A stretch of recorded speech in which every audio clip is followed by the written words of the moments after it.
Hi, welcome to A Week in Walford, the EastEnders review show presented by two people who don't need fancy dress to look scary. I'm David Brown. And I'm Jonathan Hughes. This week's headlines: the Branning sisters fight it out. Shirley covers up a crime. Trick or treat terror for Kathy. Okay, well, the Branning sisters, Lauren and Abi, always pull out the stops for Halloween.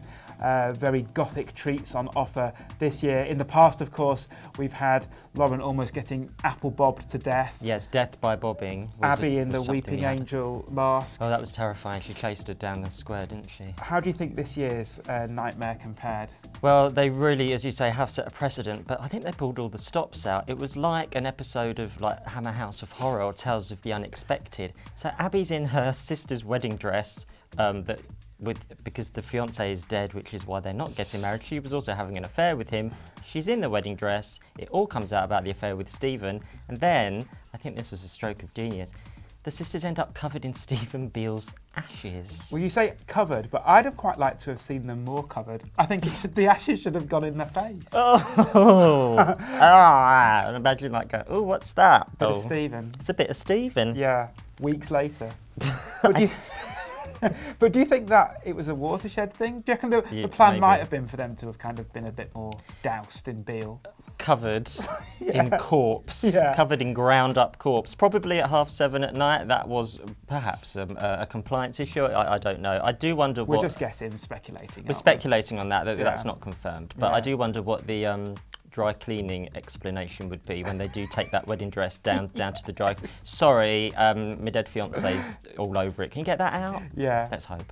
And you were saying earlier to me that you thought that there might be more to Abi's pregnancy thing than meets the eye. Yeah. So I'm putting it out there now. I'm just going to say it. I don't think Abi is pregnant. So stick with it. They've done this before. Exactly. We've done it before, and it's kind of a double bluff to think, oh, but she's already done that. Precisely why she'd do it again.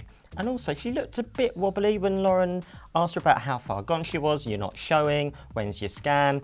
I just think she isn't pregnant, but she's kind of gone too far with the lie at this point. That's a shame though, because they've kind of come together again as sisters, haven't they? I know, but that's never going to last, is it? More duplicity. Yeah, I mean, this also, let's not forget, this is their last Halloween because we know that Abi and Lauren are being written out. Their last hurrah, their last ha ha ha. Their last hurrah. Yes.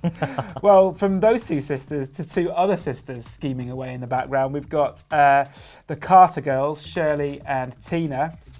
There was lots of drama there after Tina ran over Janet in the street. I like this storyline because I don't feel that Tina's been given enough to do for a long time. She's had quite a fallow period.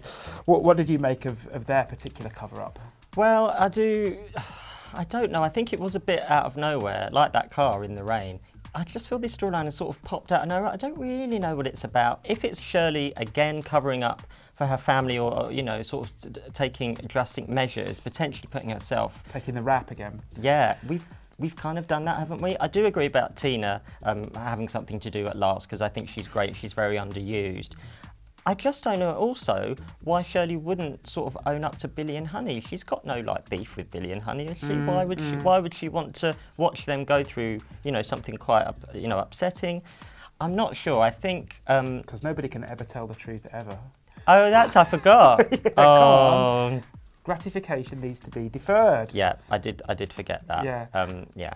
So I'm not sure about this yet. Let's see how it plays out. What about the actual hold-up itself, though, with the killer clowns? Oh, the knife-wielding killer clowns. The cash and carry clown catastrophe. Yeah, exactly. That was quite scary. That was quite scary. I think... who was under the mask? You know what? Theory, so after my Abi's not pregnant theory, I've got another theory. We didn't see who was under the mask. Who is behind everything at the moment, EastEnders? The Wayland Corporation. Who's to say that this wasn't their new way of trying to get the Carters, sort of under where pressure. they want them? Yeah, so Uncle Hugo. Uncle Hugo's under one of them masks, and Fee Browning. Come on, Fee.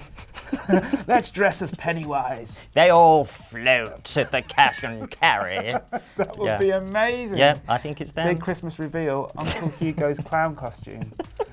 Well, from one trick-or-treat terror to another, we had the reunion that nobody has been kind of desiring, really, because it's all quite gothic and miserable. It's Kathy coming face-to-face with her rapist, James Wilmot Brown. At long last. I think this is when we first found out Wilmot Brown was back in the show, this is the moment that it had to lead to. And, of course, it's Halloween. Again, another unlucky Halloween person. Kathy, yes. So, I mean, you think the Branning sisters have bad Halloweens.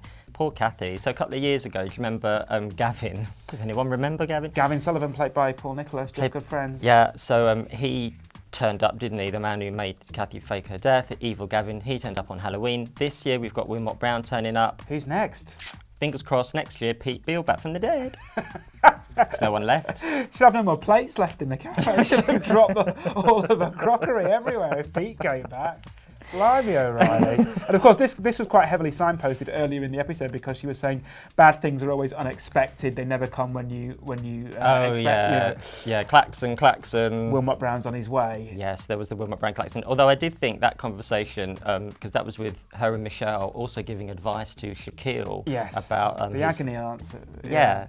Two of the worst agony aunts you can imagine. Why would Shaquille take advice from one woman who married a maniac who, forced her to fake her death? Yeah. Then another woman who got pregnant by her best friend's mate at 15 and then left her husband at 20 years for a toy boy. The dad of her best friend's mate, that's right. Yeah. So, thanks for the advice, girls, but I'd keep it to yourself and sort your own lives out. That is a heck of a Dear Deirdre casebook, isn't it, with those two? Dear Shell, exactly. I don't want any advice from you. No. Ever. Yeah. So join us next week when we'll find out what happens following that confrontation between Wilmot Brown and Kathy. How will that showdown go down? Who knows? We'll have to wait. Join us in 7 days' time for another week in Walford.